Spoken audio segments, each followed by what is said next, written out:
So, Freddie, first of all, thank you so much for having me today. I know you're super duper busy, and I'm so excited for today's chat. So, first of all, I know you for a few years now, but for those that don't know you, prepare or prepare to offend. Hi, guys, welcome to an episode of Inspire Sports Physio Podcast. Today, we're going to be delving into the mental and physical challenges of performing at one of the UK's most prestigious events, the Horse of the Year show. Freddy Steele has some amazing insights of how he got through this and how he put on an amazing performance. So if you want something about performance mindset, then this is definitely for you. I'm Emily Mitchell, and this is Inspire Sports Physio Podcast. So, Freddie, first of all, thank you so much for having me today. I know you're super duper busy, and I'm so excited for today's chat. So, first of all, I know you for a few years now, but for those that don't know you, just rewind back. Where did it all start? Are you from a horsey background? Oh, okay. So, my mum used to ride, back when I was a kid. So I naturally got into pony club, things like that. And then rode normally, not what we kind of do now, but normally for most of my childhood until I was about 15, and one of my coaches got into natural horsemanship. And then I did some volunteering for Duke of Edinburgh, volunteered at a horsemanship yard, and then kind of got into the horsemanship training to then go on to film stunts and all all we do today. But it started normally and then transitioned a little bit when horsemanship became a part of my life when I was about 15. And then, so that's what, as you know, I do day to day. Aside from the crazy stuff, the upside downy, hangy offy, the stuff that we do and how we know each other. Yeah, but day to day is horsemanship. So particularly horsemanship involved in sport and sport horses, but leisure horses as well. All horses, how the brain works, how the body works, and linking linking it together. But I'm now trying to push that in sport really and see if we can break the stereotype of horsemanship being for bad horses or leisure horses or underconfident riders and put it more to sport. Yeah. So that's the where we're at the moment. Nice. So yeah, it's good. And what's your history background with sports? Which discipline have you? I know for those who don't, where's your time been spent? Starting with dressage. So I've ridden dressage or follow classical principles for quite a while, so I can kind of ride a little bit dressage, more so than the jumping and the inventing. I haven't done as much of that, but so I'm starting in that area. I'm starting in that area because I can kind of, what I want to do is not just kind of preach it, but kind of do a little bit as well, experiment with it, learn new ways, different horses, because you learn something new every day on a horse, and then you get a different type of horse that's bred to be super talented physically. And although the brain's the same, there's different quirks, different things you learn obviously when you're in there doing it. Yeah. So it'll allow me to advise clients and understand more what's actually necessary for the sport Yeah. as well. We're working with eventers, show jumping, race jockeys as well now to understand disciplines more from the inside. Although I can't do them all at a top level, trying to get as much knowledge from inside those particular niche industries and disciplines to them. Yeah. Oh no. Yeah. So I think that's really looking sort of going to take the next step in the whole of horsemanship. So that's an exciting place to be. So well done you. yeah, so it's nice. As much as I love my Lusos and my Spanish Iberian types, warm bloods are coming in thick and fast in my life. Because obviously they're the ones that do a lot of the sport, particularly dressage. So it's nice to sort of, they're so different but then the same. Yeah. And work different aspects of it. So yeah, I won't bore you anymore. It's important to hear more with that kind of. So when you first started, obviously you said your background with your mum and everything, did you always know that you wanted to be the sort of Iberian tax? Like, how did you fall down that route? It was just through horsemanship. Horsemanship, I used to open my eyes to reading, The only books I read are horse training books. It's right, I don't have the attention capacity to read otherwise. But horsemanship training book, ADHD. Horse training books, and then so that went to the cowboys, all the kind of cowboy books, and then to Old Masters, which started at kind of Duke of Newcastle, Xenophon, and then up to Nuno Oliveira and the kind of classical side of things. And it just a natural kind of occurrence. I don't really know one particular day or event that made me go, ah, I'll do that. It just kind of fell. Yeah. And triggered my interest. And you can't not like a Iberian, can you? No, that's yours, especially yours. So from that then, at what point, how did it fall that you got into our crazy world of trick riding stunts? Where did that all come about? It was accidental. It was accidental. I never wanted to be a stunt rider. I never got up and went, oh yeah, I want to do that. No, it was accidental. So I wanted to start horse training as myself, my own business, but I didn't want to rent a whole yard and go straight head first into the overheads of a yard and the pressure to make the business work from the start. So I rented a field and a stable to bring one horse in at a time, but that happened to be at a stunt yard. So while I rented that to do that side, they were like, oh, can you be a student for us on this side? So I was only there to be a student because I wanted the field and the land to start my business. But as it happens, I kind of did both alongside each other for about 3 years. And then obviously really enjoyed it, was there doing it every day as well. So it gives you the time to really commit to something and do it consistently every day. Yeah. That allowed me the opportunity to travel, to learn more about horsemanship, do the sports like some trick riding abroad, horse archery abroad, a little bit of insight into the stunt world and the filming world. I didn't do so much then, but had the kind of insight. And then yeah, that kind of, when I left there, I was now like, right, I've got all horsemanship stuff. I've now got this stuff as well that has helped bits of my horsemanship as I've grown as a horse trainer over that time anyway.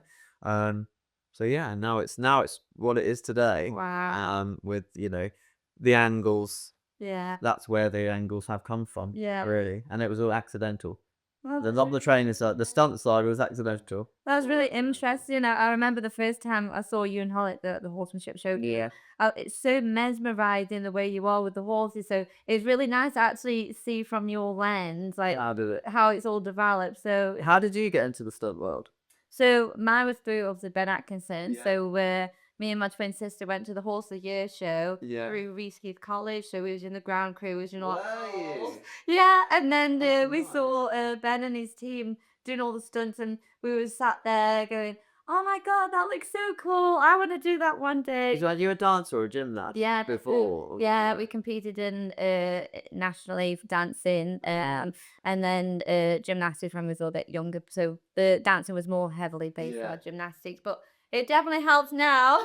Yeah. Definitely like the body awareness and flexibility. But so yeah, we sat on the edge going, I want to do that. And then little did we know, fate had it that Ben's dad, Mark Atkinson, he when Ben did his bridal estate, he chucked the bridle over the arena and was like, "Oh, girls, can you just pick that up? Make sure we don't forget it."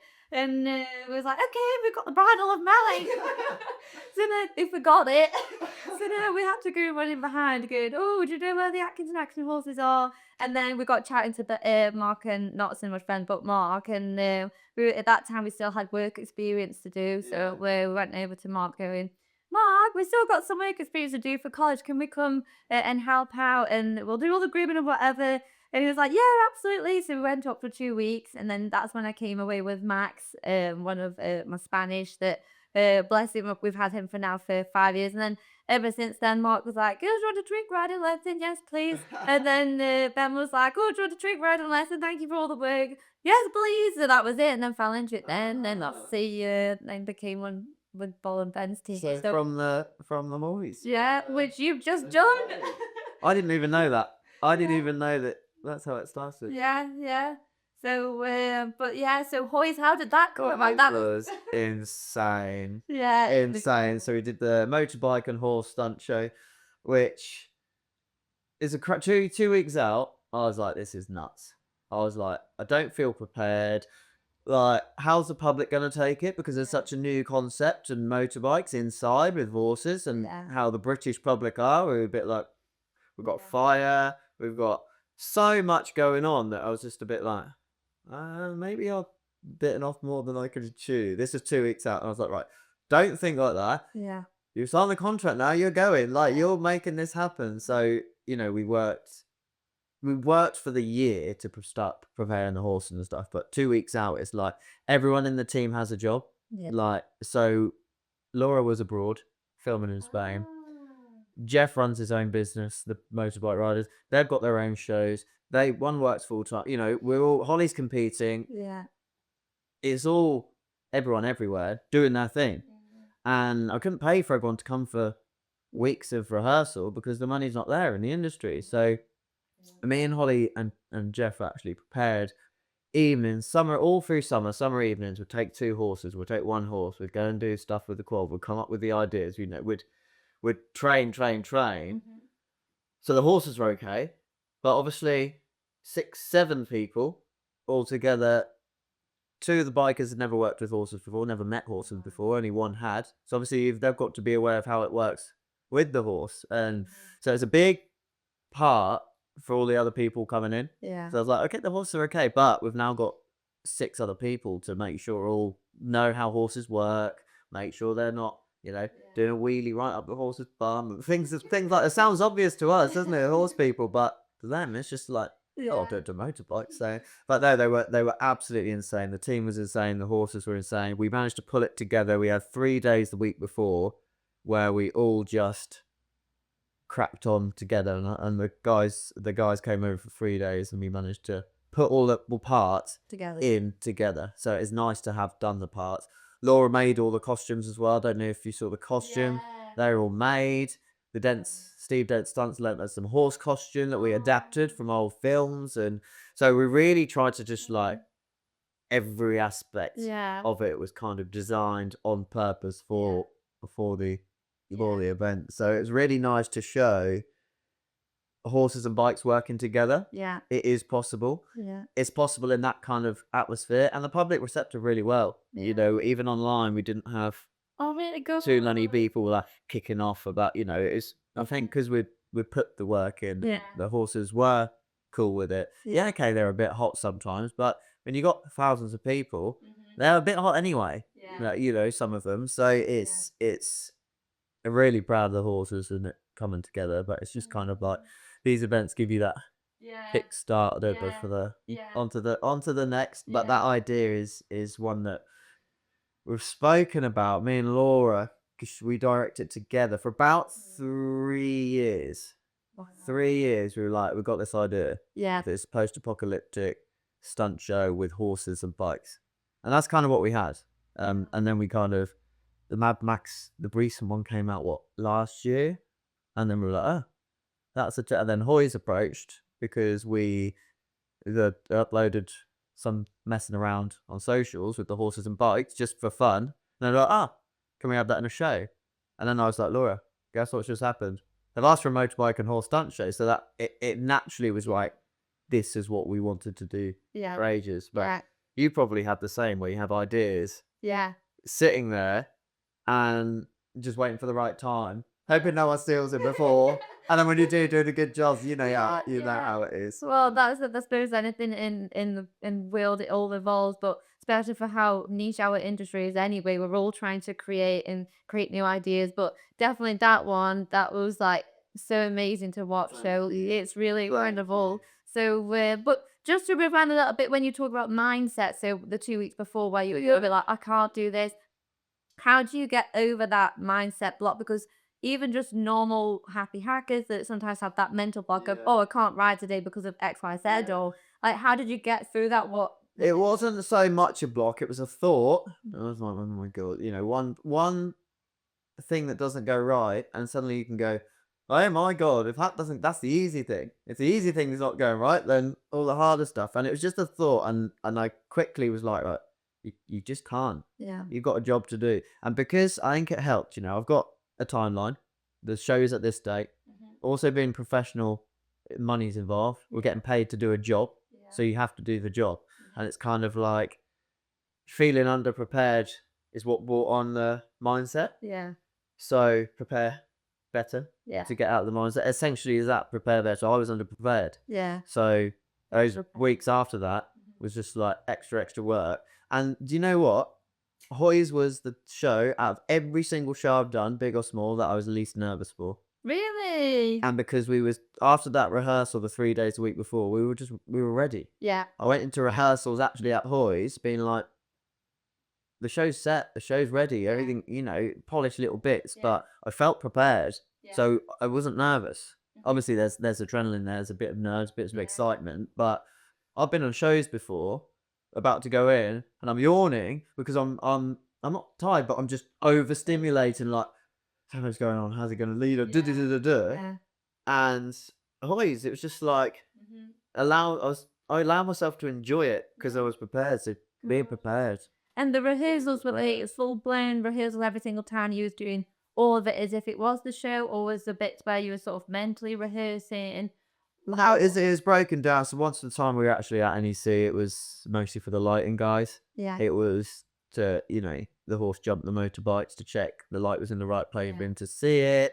Horses getting used to the arena. Yeah. We actually only ran it full once on the Tuesday night before the show on the Wednesday. The rest of the time was kind of little individual bits, setting up, rigging for stunts, little things, So quite a lot, but it was sort of a bit of visualization of seeing in your head how it runs.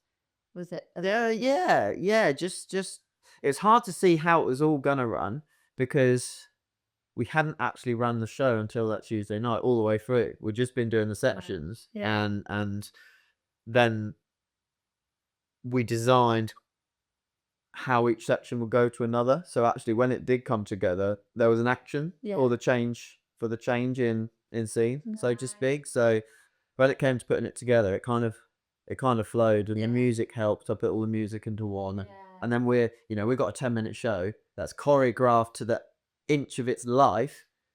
You got to kind of be in your spot. Yeah. If you're not, it doesn't matter. But we all know the show well enough that we can cut corners if we need to save time, or we can go wider into the corner if we. Yeah. But we all kind of knew that before.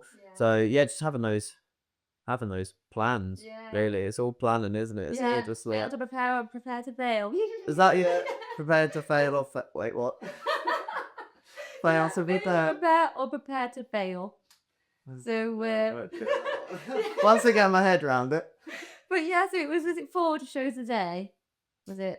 One show a day. One show a day, that was it. Until the weekend, and then 2 shows a day. That's it. How does your body react to all that? Obviously, when we're doing county shows, we're doing 2 shows a day, either one day or 2 days. For the whole weekend and all the preparation before that, how was your body feeling physically? Battered. So, in the rehearsal, one stunt went wrong. Really quite wrong. And I essentially, one of the stunts is I jumped from the horse to the quad. Now, I did it in rehearsal, but we were kind of a bit blasé, and we're going 10 miles per hour quicker. Right. So as I did that, my knee landed on the quad, like on my left knee, all of it, for my whole way from jumping on my left knee. And so that took its toll. I was then underconfident with the stunt. The horse was underconfident with the stunt. I couldn't do it because my knee was sore. So that was a bit of a one to get round. My knee's still not 100% right, but what we managed to do is I changed the way I did the stunt. So it didn't look as cool. I was meant to stand on the saddle and jump over. In the end, you might have seen I bring my leg over the front and kind of slide onto the quad. So it's a lot less big of a stunt. But by that time, the show was set.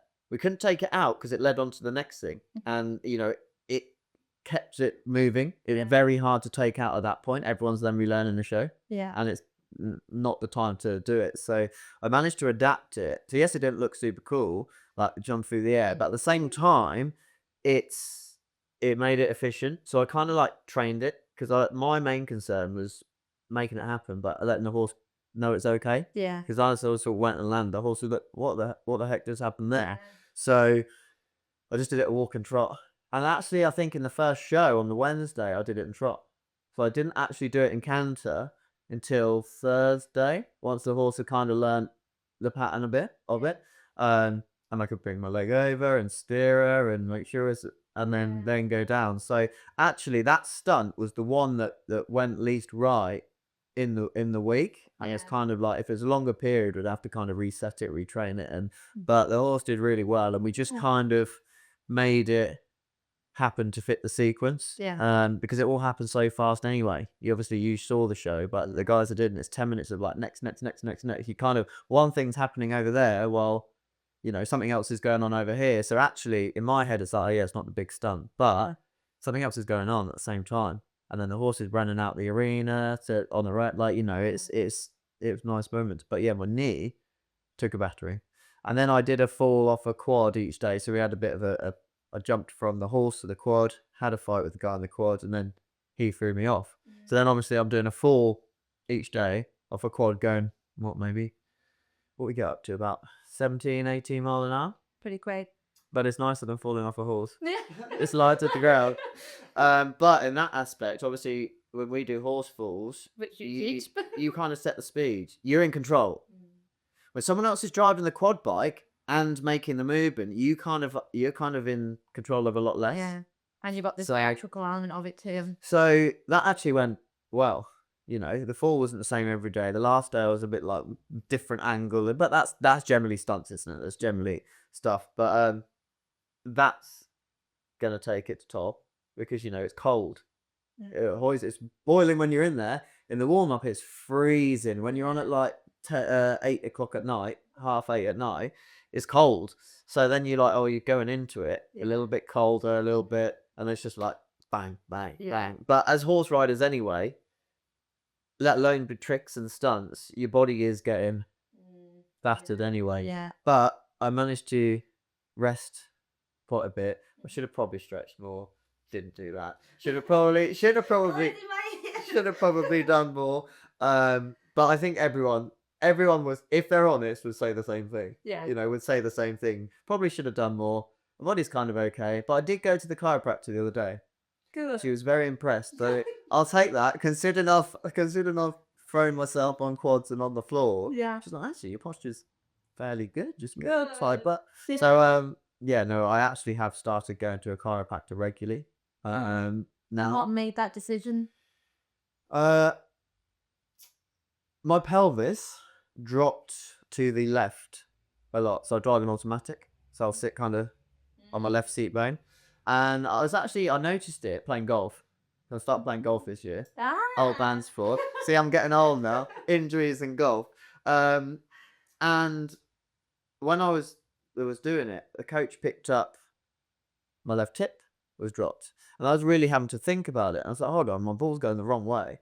Not because I'm trying, but that combined with my hip. Yeah. So I was like, why can't I do it? Why can't I do it? And I was trying really hard. So then I went to the chiropractor. He's like, yeah, your left hip, which I kind of knew because I get on Holly's horses and they start doing like some fancy, they'll do a flying change when I'm like, hold on. She's like, well, you're sitting on your left seat bone. So only Holly rides Holly's horses. Yeah. So if she might be super wonky as well. But if I take her for being straight, the horse is going straight. And if I get on and the horse starts moving its hip, it's kind of mirroring mine because they're sensitive horses. They're trained to a high level. Yeah. So I was like, hold on. The horses were, so I kind of knew, but just in my head made the note just sit different. Yeah. So on a horse, I just sit different to lift my hip. Yeah. So I was kind of working against what my body naturally wanted to do. And in the end, it was like, right, just sort it. Yeah. Like, just sort it. Because I'm on a horse, my posture's quite good. Mm-hmm. Off a horse, I sit like this. My shoulders, you're perfectly upright. I'll be like a sack of stuff. And I'll be like coming down here. Like, my posture's awful, being tall as well. Yeah. It's like stoop down to everyone else's. It's not great. But on a horse, I kind of make the mental connection because I've had a lot of lessons from people that picked up small things. Mm-hmm. It'd be like, right, lift your left seat bone. So my posture will change. As soon as I get off the horse again, it's like that. But if I can get an automatic posture, which is what I try and do with the horses, I'm like, if my horse needs to be strong, I need to train the horse to hold the posture, but also teach the horse to be comfortable enough that that body, that natural posture I want, is the best thing for their body as well. So I'm doing it with the horse. So it's like, right, do it for yourself. Yeah. Do it for yourself. But the only other thing as well, obviously the chiropractor, has he been giving you anything that you can do at home for yourself, or is it you're just having the manipulation? The manipulation. Yeah, just she's like, it's fairly good now. So I see regularly. So if there is a problem, Yeah. she also knows I won't do the exercises. That's So the other thing. They know me. They know me quite well. I'm just like, right, sort it out. If it keeps going really wrong, then there needs to be more. But generally, yes, the exercises would help, It'd be more of a preventative but they kind of know I wouldn't do. than maintenance. Yeah, so it's like, what is Stop it? being safe for your incompetence and do Oh, there's a good saying. I've forgotten about. Oh, come back to me there, sir. Oh, I need to know. You've always got the good sayings. The saying's gone. Later, but... Prevention is better than cure. That's the one. Yeah. That's the one. So, we do it all for our horses, but for us, we don't. Our horses get chiro, dentist, massage, everything. And then us lot, we don't. And Mike's, lots of people are like, oh, I forgot 80 quid. I'm going to spend 80 quid on the horses' well-being. And we won't eat. We won't eat. It's fine as long as our horses are okay. That's generally the philosophy, isn't it? In the course world. But nowadays, and particularly with what you're doing as well, it's accessible to be free. And have all that information to be able to just do it at home or anywhere. So I think that's important. And I think it's also what I'm part of my aim is trying to reduce the barriers, because obviously a lot of people say, oh, my horse comes first, so I'm at the yard for 5 or 6 do the horses. It's like, okay, well, what can we do on a day-to-day life that we already do that we can then, so brushing our teeth, can we do some single leg calf raises? That's already strengthening your calf and a daily task that you already do. So it's trying to educate people that, yep, I agree, we've all got busy lives. I'm up at 5:30, the exact same as you, but it's trying to integrate it in places we can for us to be stronger, to have then that better connection, which is then going to improve the performance of the horses. So what I always like to say is we are our horses' Wi-Fi connection. So the stronger the signal, the better the connection, the better the performance. So if we can be stronger and have more body awareness, so what our left hip or right hip's doing, and then we can then connect better through with the horse. So I really like the idea of also what you're saying about exercises and things to do whilst you're doing your day-to-day life. Because we all are all at the yard and, constant. And I'm the first one to go, I don't have time. I don't have time for that, Usually it's the admin I don't have time for. But also, exercise, extra exercise. I do run around with horses backwards on the ground for hours a day, but that's kind of not extra. It's not beneficial in different ways, but like you suggested, brushing your teeth twice a day. You've got a decent chunk of time there to do something. We've just had 2 cups of tea. That's it. For a second one. Making a cup of tea, wait for the kettle to boil, or whatever, washing up, or there's loads of things really in day to day, isn't there? But I like what you were saying about learning to use your body and isolate your body, because when I'm teaching, I find it a lot when I say put your left shoulder back, and they don't put their left shoulder back. Or they just do a whole... Or they put their left shoulder back, but they put their left hip back with it and everything else. So the isolation, I think it's important for people to know how to isolate. And then also learn that skill, because it's very hard to say, if I say, let's use the leg, for example, put a little bit of leg on, and I mean calf, to ask the horse to go forward. Well, do they know I mean calf? And then do they know how to use their calf without tensing their seat and their glutes, and without tensing their quads and the hamstrings? Probably not. Most riders, because it's a very hard thing to isolate. And I think as trick riders, we kind of learn to isolate, because we have to have our body in different positions. Gymnastics and dancing, you kind of learn that isolation. And I learnt it more trick riding, and watching videos back. But then again, that isolation. It's like I had a very hands-on instructor when I was younger. That the same instruction, if I wouldn't, they'd put me there, Yeah. and they'd put me there, and I feel like, oh, that's how I use my Yeah. shoulder without my hip, and have that feeling there. But Yeah. it's something missed, particularly in the leisure industry. The higher up you go, the more detailed things are looked into. Yeah. But isolation of muscle groups, kind of will help not only your balance and your confidence, but the horse will be allowed to move. You know, Yeah. if I want to put my leg on to go, and my calves are saying go, and my seat's saying stop, and my legs are gripping like a bike brake on the horse's spine, suddenly I've got to go and stop.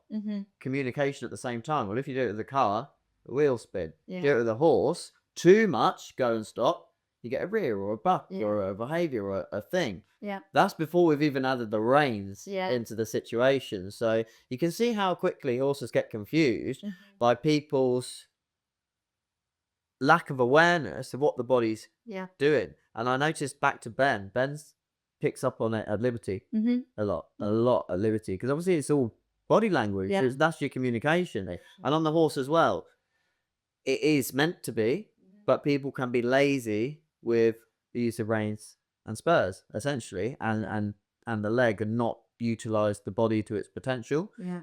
Kind of at Liberty, you can't do that. So it really highlights if your body's in the wrong place and your signal, like you're saying, the Wi-Fi signal's no good, the horse is leaving. And so it's a nice way to see Yeah. with the Liberty, but I think it's also important for people to be aware that's happening on the horse. It's just being hidden by bits Yeah. and by reins, essentially. Yeah. And so for me, that's hyper important. It's how I've learned. It's how we try and improve our riding. It's how I get taught, is these fine Yeah. details. But I think it needs to filter down more Yeah. as knowledge and as education to people, which is, I suppose, where you come in. Yeah, absolutely. I'm quite excited. I'm not going to give too much away, but yeah, I've been doing some content creation, which is all sort of around sort of the bridles and the body awareness. I'm not using anything, not even using the neck rope, but body language in its own is just telling the horse, okay, this is what I'm asking for. I don't need the reins. I don't need like spurs, but your body language, like the muscle isolation. So yeah, I think it is really important. I think as the Liberty horsemanship and everything's sort of evolving, I think it is going to become more and more aware, and I think it's going to be nicer with the horses as well, number one. So I think it's going to be a lot better. We'll have a lot more nicer riding, hopefully. And these you know, the Bridleless Liberty highlight it, but actually it's essential all the way through. Yeah. You know, I watch Olympic level dressage. I'm like, they're not using their body. They're also going around like that. What do you mean? They're not used. And you know, as and I don't think they're lack of education. I think it's more because you can Yeah. a little bit, or you just get complacent. It's easy to say, isn't it? It's like it's easy to watch and say this, which is partly why I'm doing it as well with the dressage and doing, but really trying to highlight the body influence on it all, and teaching the horse those things and learning to or isolate. Which as well. the mind's also got a big impact on that too. So if someone's fearful, they're naturally going to break. Want to use the body as just one plank of wood, which so then it's also retrain not only the body but the mind. The muscle as well. I think that also links into your training with the furling, which I think that's really interesting. So maybe just dive into that a bit more. What do you teach on your courses when it comes to falling? Is it the technique? So I don't teach falling as a course as such. I do some demos with it, but I tend to go to pony clubs and camps, adult camps, because I'm so busy with stuff. And training's my thing, the horse training. But obviously, a lot of that is training the person. But like you said, with the confidence, if people are lacking in confidence, they're not really making the communication to what the body's doing. The body's just doing what the body naturally does, which is survive. So they're not even thinking about that. That's subconsciously happening.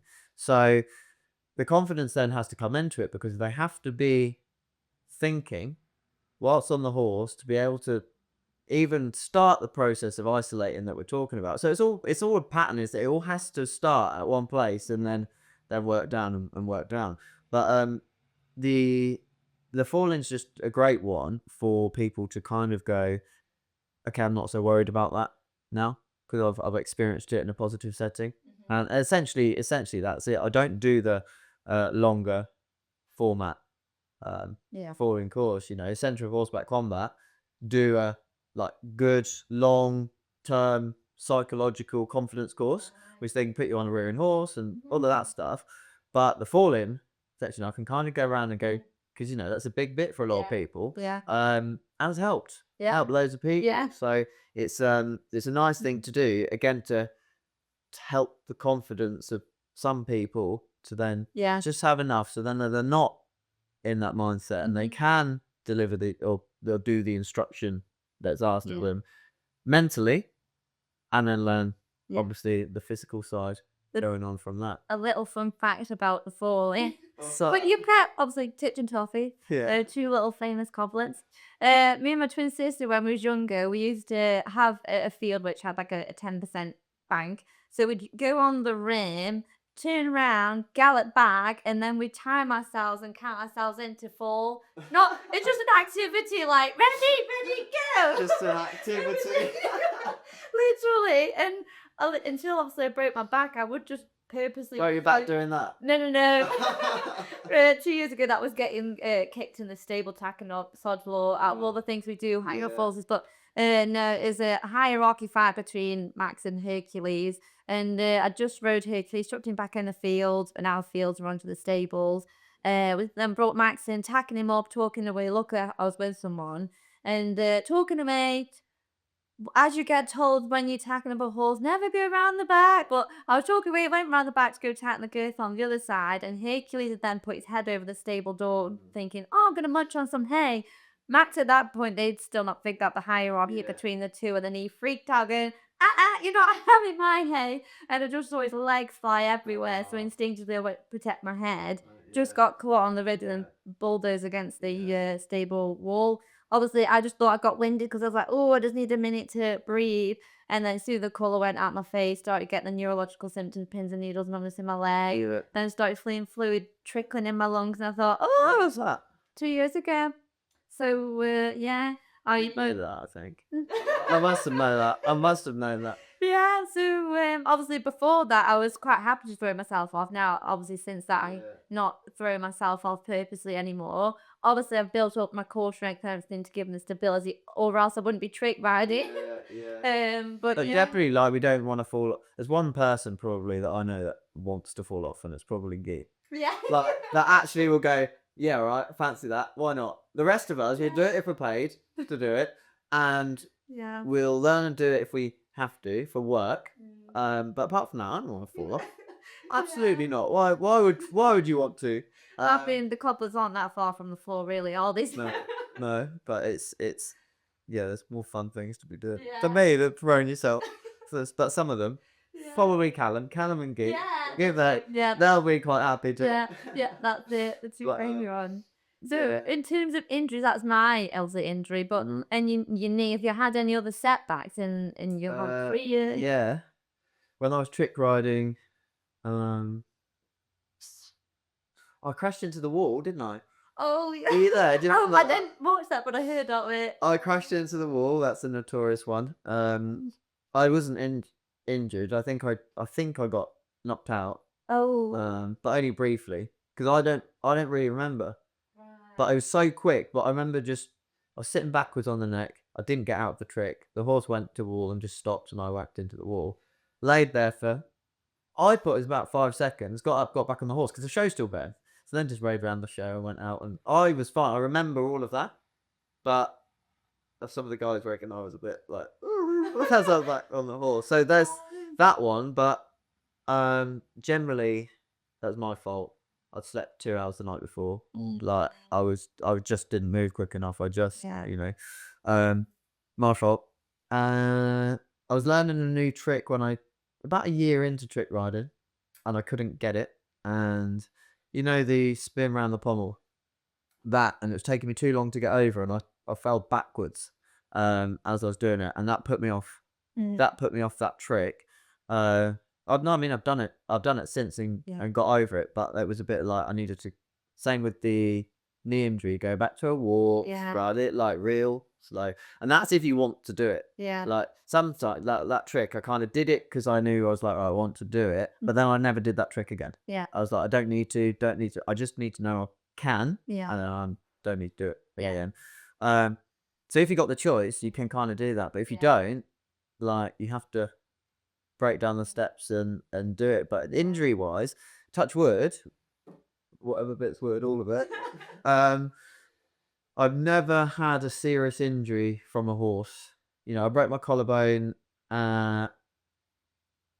messing around on a pull-up bar, trying to spin around it. It flicked to the, you know. No wonder you don't like gyms. Doing that, that was during COVID. But apart from that, I broke my arm playing football. I got jousted. I broke my nose jousting. That was a couple of years ago now. Is that Uh, sorry? Yeah, but it was just,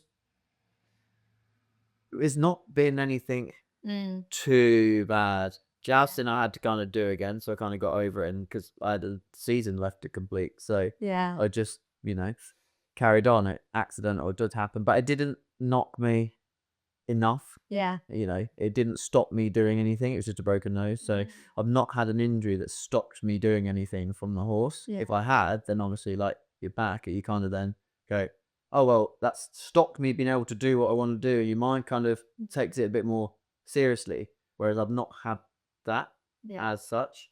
So yeah, at the moment, Good. all good. We'll try and remain as injury free as possible. Serious injuries anyway. And that's what I always say to people with the confidence thing is like, that if you fall off a horse, you probably going to get injured. But as long as you're not getting injured in a way that stops you living your life and doing your horse, you can kind of dust yourself down and crack on. Yeah. If it is a more serious one, then you have the time off, obviously the break and everything like that. That's when people seem to get more setbacks. Yeah. And that's a really important point that you actually mentioned there, is sleep, on your 2 hours sleep that you had. You had the exact same last show season when you were filming in Ireland, and then you were going back for shows. So he'd literally do night shoots, then couldn't get the plane. The plane would land, I'd pick him up at 8 o'clock, and our show would be at 11 o'clock. So he's not had any sleep, and his performance plummeted through the roof. He managed to get through, but it was not a good it wasn't of good quality. So it's, how do you feel that you get enough sleep on a daily basis because you're so busy, or is that something that you're aware of? I struggle to get up in the mornings. I'm like, can't get up, but I have to make myself get up. We've got the horses to do, so it's like, but I struggle. 10 more minutes. I got about 7 alarms, all of which 5 minutes or 4 minutes. Next, snooze. So if I've snoozed a few, I kind of think, okay. So I said it earlier, and in my brain, it just that's how it works. Poor Ollie next to me. It's like, wake up. But generally, I need 6 hours. I like 8 hours. But if I can get 6 hours, I kind of know I can function well the next day. If I don't get 6 hours, I can still function, I can still do, but I notice I have to think a lot harder about things. And if it's something that needs a lot of, like a show, or something that needs a lot, I do struggle with less sleep. But filming, if I've just kind of got to ride a horse in a certain place, or I can generally do, because it's an easier task, or but if I've got to think a lot, then I struggle with less than 6 hours sleep, really. But I'm a sucker for it as well, because when I'm at a show and everyone's together, I'm like, yeah, let's have a drink, let's go out. Like Hoy's was, what I did really well at Hoy's is I managed to go out till late, but then still get my 6 hours. So I go out till late, we'll have a few hour nap, go and do the horses. Had a great team as well there, so if we needed them on off, the team could do the horses, but generally would do that, go back to bed for a bit, because the show times we weren't until later. So we managed to still get our 6 hours. Sometimes more. So it was really good, because I'd have to limit myself. Being Hoy's in the biggest show, like I had to be the best performance each day. Particularly Saturday, which is the busiest day. Yeah. It was like, right, this is the people, this is when everyone's here, the crowd's at the most, so He's watching you with goggles.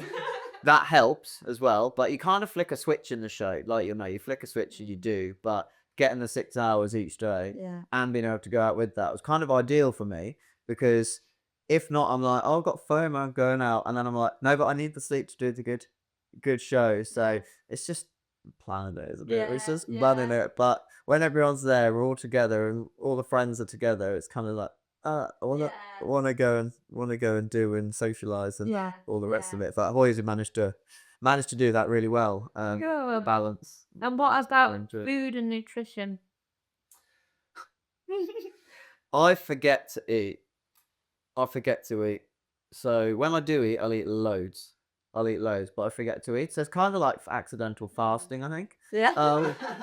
That's kind of what, because I've like, right, a snooze in the morning, and that could give me 10 minutes more sleep, but that's 10 minutes I would be eating breakfast. Yeah. So I don't eat breakfast. I rarely eat breakfast. I mean, I love a fry up. I love a breakfast when I can, but it's not realistic each morning and wake up. So I forget breakfast. If I'm going straight to the yard, then I won't eat till about 12:30 when I start getting off to the client. So I'll go to the shop and, I'll try and eat as healthy as possible. Yeah. But you're still buying from a shop. It's still like sandwiches, a bit of fruit, crisps, like, it's that kind of thing. And then in the evening I'll cook something. So I like cooking. I make as much homemade stuff as we can. So don't generally drink fizzy drinks. But I don't eat breakfast in the morning, and then lunch is a bit of a snack. So I probably I've got such a fast metabolism as well. Like, some days I might forget and I might eat 2,000 calories. The next I might eat 5,000, but it's just all be the same. Yeah. Like, it's all the same. Like, I don't put on weight, very much. I don't lose it very much, but stress makes me lose weight more than not eating, if that makes sense. Yeah. Because I don't not eat because I'll always want to eat, but it's just remembering to eat when I'm here, there, and everywhere. My brain's so fast, like ding, ding, ding, ding, ding. Eating doesn't really prioritize for it. But the main thing for me is stress levels, because stress levels makes me lose weight. Stress levels makes me just poor. I think it does for everyone. Poor decision making. When I got a business, I want to make good decisions. I want to, so stress. Yeah. Stress, whatever the word is, de-stressing, trying to have a lifestyle. That's one of the quotes. To quote on this, have one of the lifestyles where I can kind of control and minimize stress. I know is essential for me to function and keep functioning. But I always play the line with burnout, which I think a lot of us do in this industry. Having horses. Our business. Having horses in a business, it's constant and you're always doing. But I think we all kind of play the line a little bit with burning out. So it's finding those things that can kind of help. Actually, weird sound, golf. Is that right? I don't get out very often. I'm too busy. So it'll be like once every 3 weeks. But just an afternoon, it's just dopamine boost. Energizer. It's something completely different. Different. Let's just it's grand. And getting my sleep as well, like we've spoken about. Well, they do say change is as good as a rat. Yeah, traveling for me. Nice. So although traveling kind of fits in with work, it is kind of work. Like we're going to Portugal. The week after next. And we've got clients out there riding the horses. So it's still work, but it's light work. It's nice work. It's different. It's in a nice country. It'll be a bit of a social with my friends out there and linked in with the work. So having that's important for me. And to be able to sort of have that as a little refresh and come back. Even though it's technically work, it's a different type of work. So my business is horse training, shows, filming, holiday packages, little bits here and there. But I think for me, that allows me to start projects and be busy. Like I'm going on I'll brand a horsemanship tour next week with Jason Webb. Like, who does that combined to everything else? But for me, it's like I like these little projects. Hoys was a massive project all year. It's like this project, and it allows me to stay focused on something. Goal set and do this, achieve that, have dopamine boost, next one. Yeah. and I have a little one on the side, the next one, so I Yeah. can kind of like, if that one gets too much, just do that one and still feel progressive. Yeah, you're still ticking boxes. Yeah, even because I don't like being like, if I can't do that or if something's stopping it, I can't get stale with everything. Yeah. That might stop. It might just be the way that project goes. But if, Yep. as long as I've got another one that I Yeah. can, Well, oh, all in motion stays in motion. So if you're always doing something, then you're always yeah. you're all in. So that's really So, but I don't know. I don't know what else is there. Obviously, exercise is a massive one for a lot of people with Yeah. keeping stress levels. Yeah. But I don't do much of that. Well, that's really good that you still got the awareness, because that awareness is number one. Because if you wasn't aware, then you've got the awareness of what triggers you, what relaxes you, what's a dopamine boost, what you can help. Yeah. So it is good that you've got the awareness still, because then it means you've got a bit more control over it. Yeah. So And you can't do everything. You can't eat the healthiest. You can't exercise. Or you can't not smoke, not drink, not, Yeah. you got all these vices or things. And I'm like, it's always a balance. Yeah. Like, no one's this perfect, like, doesn't drink, doesn't this, perfect amount of sleep, Yeah. perfect amount of stress. But, Yeah. so really, I think it's individual, isn't it? It's Yeah. like you said, the awareness. Like, that's it, the awareness of it. And then balancing it. Yeah. If I had no sleep and I smoked and I drank and I whatever for years and years and years, there's no longevity. No. My body's gonna give up quick. Yeah. And then so I think like you say, it's Yeah. the balance for each individual Yeah. person, but that Yeah. awareness, which I kind of goes with your thing. I know you physio and ride, and it's a lot to do with that side of things, but like you said, like we spoke about the mindset and this kind of things, it's such a massive, you can't do one not the other. It's kind of the awareness of the whole. It's like teaching someone to ride or do something. Well, you're working the mindset, you're working the body, you're working the training pattern. When do I release the all of those? It's not just one thing. It's kind of like, whereas we can become life coaches, don't we? It's horse trainers. Horse trainers become life coaches, and that's just how it happens, because it's not just one bit. It's kind of like Yeah. That's it. every area. So. Yeah. And when you go to teach a horse, and it's actually not even teaching the horse altogether, it's actually just having that Self-awareness, yeah, because you're trying to teach it, and the horse is saying, "Well, there's a problem with you." So then you have to self-reflect and sort that whatever it is, because they're great at that, aren't they? Yeah. They don't lie, and if you're in a bad mood or you're not fully focused, they'll tell you Yeah. in some way or another, and then you kind of go, oh, yeah, it's kind of me, isn't it? So Yeah. do something about it Yeah. if you've, like say, got that awareness, which a lot of trainers do and riders do. So from all that we've been speaking about, it's so inspirational. If you could rewind back to 15-year-old you, what would you tell yourself? Do you know what you would say? That's put me on the spot. Okay, or another one is, what would be your top tip for someone that's 15 and was in the same position as you, loved horses and didn't know really which direction they wanted to go? Be weird. Be weird. Like, Also for a guy as well, it's a lot harder. be different. Be weird. Like at school, you want to fit in. Yeah. So all your things and quirks that make you more individual, you kind of try and put aside and brush under to fit in. Yeah. But then outside of school, that's how you're successful. That's how you stand out. That's how all of us, our friendship group, performers, we're all weird as anything. Yeah. We've all got some form of autism on the spectrum. Maybe, we all are really similar but different. We all have our things that make us weird. Yeah. We are just a bit weird. Yeah. But generally that weirdness is what makes something successful. Yeah. In business or in this day and age on social media, whatever way you want to look at it, it's the individuality that stands out from the crowd, and that standing out is kind of what makes success in my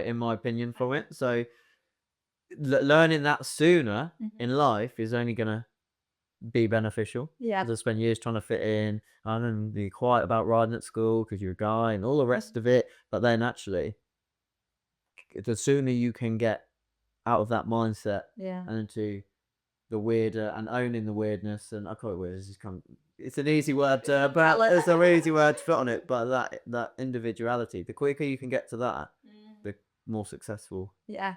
it's going to be, and the happier you're going to be because you can just be yourself, Yeah. and you can just Yeah. That's lovely. do that kind of thing. Yeah. So, I agree. yeah, 100%. be weird, stay weird, guys. Yeah. I agree. Stay weird. Love it. So, in terms of that past, what about future? What's happening? Any goals in mind? Future. Goals. Obviously, we've got the tour next week. Yeah. We've got Golga in a couple of weeks. We've got a showcase a week after that. So we've got a busy November. I suppose next year I want to get the show we do at Hoy's off the ground a bit more. Try and take that project further. Explore different areas and places to take that. Yeah. And then compete a little bit more. I've got a new competition horses. One of these problem horses, retrain horses, but is so much potential. So see where we can get with him as a project, to push more this whole idea of performance horses, horsemanship, with performance. Yeah. So I really want to push that. I'll do some with him as well, or competing to kind of prove that a little bit more, retrain his mind to help him, have a better time. Yeah. And kind of do that side as the business, the horse training, and that drive, and then the show. I'm trying to get the show. So kind of those two areas are the main ones, and then whatever projects come up on the way. Yeah. That I probably don't even know about now. Yeah. But there will be something that comes up, and it'll be like, right, this is the new one we're gonna go for, and do a bit of a project. We've got a little bit of a breeding program starting up. Obviously, breeding horses is not a great business, but we do it for passion. We do it because we want to do it.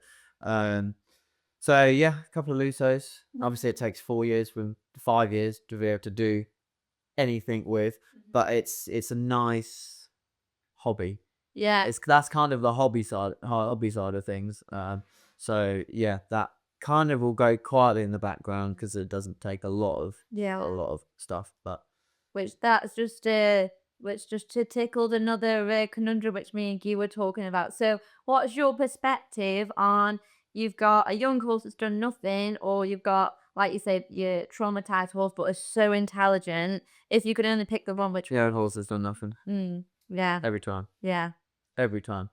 The only reason I don't, and you probably don't, and we all don't in this industry, is because money, and we get offered horses yeah, monthly. yeah, We've probably been offered 10 horses this year. yeah, And you can take them and retrain, and we can do that, so we can give them a job. yeah, But essentially, if we put the same amount of time in less time, we'd have a horse to do the job. But actually, in the show world, what was quite nice is we can give the horse the job it needs and make that part of the show. yeah, So if it's a competition horse, it has to do the competition. It has to do that. If it, for example, doesn't like trick riding or anyone on its back, it can be a liberty horse. yeah, And we can let that happen. We can allow the horse to kind of do what it's good at, what it enjoys. Which is why it works when we take these problem horses and we can utilize them in a way that can be good for them and good for our show. They don't have to do something in particular like a competition horse would, or even a leisure horse. That generally people want to ride it. Generally, it's gonna be a riding horse. Well, if that's no good for it, then that's why we get these extra horses. But if I had a choice, horses.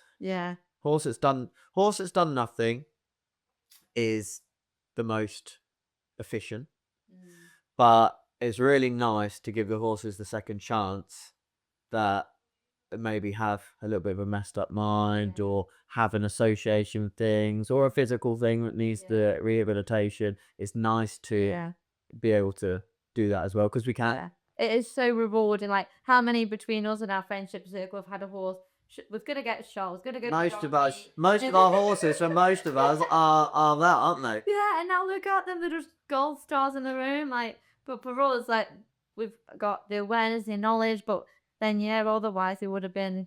But then I don't know with you, I find it hard as well because half the ones I've said yes to haven't worked out because physically the horse isn't comfortable. So, you're taking on quite a lot of the time, the horse's behavior is linked to the physical. Sometimes not, but, I'd say about 50%. So then I'm like, oh, you're not a rescue centre. But then I want to help the horse. So it's really hard, isn't it? It's Yeah. really hard. And as a business, you kind of have to draw a line somewhere. But most I say no to now.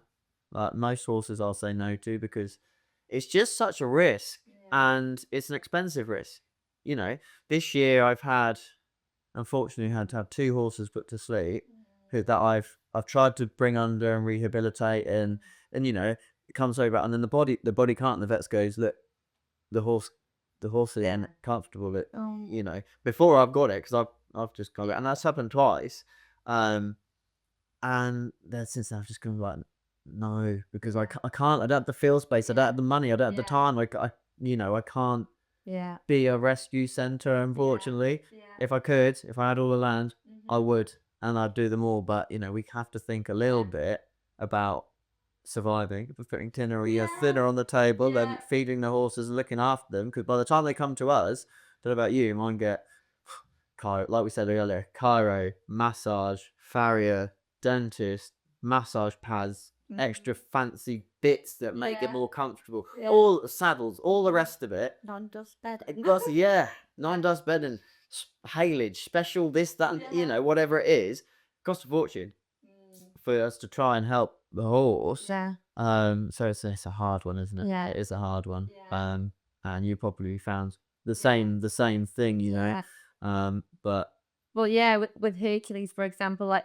we knew his brain was so clever, but he just needed so much reassurance that we were fortunate enough. He was so amazing with the Liberty. We went, okay, if you're happy with Liberty, we just do Liberty. And then he was like, okay, I'm comfortable now. I can do the trick riding in front of a show. Okay, we'll do that then. So it's like exactly what you say. We've got that variety to allows us to find the job for the horse. Yeah. That's it. But that's it physically.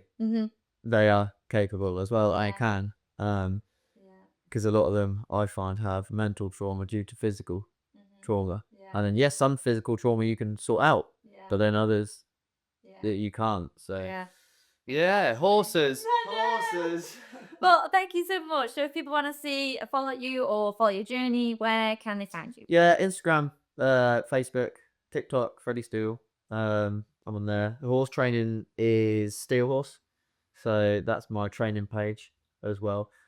I have got a YouTube channel. I've been really poor. We were speaking about this before. I've been really poor at finding the time to edit it and do it. But it is on there, and there will be stuff on there and will go on there. But mainly Facebook, Instagram is my TikTok's my kind of priority. You're still good at it. I try, but it isn't a full-time job. Yeah. It is a full-time job. Yeah.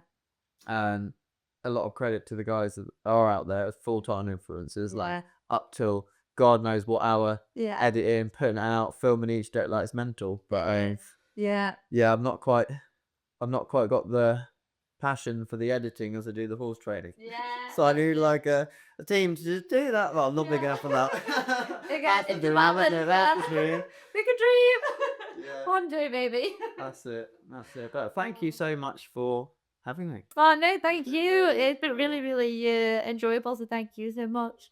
And so I hope we'll have you again on in the future, whether that be a Zoom call when I'm in Australia or with other face-to-one. Because Australia's coming up soon. Yeah. And I can't wait to see more of the episodes of this pod. Yeah, excited. So thank you so much. Thank you. Bye. Bye.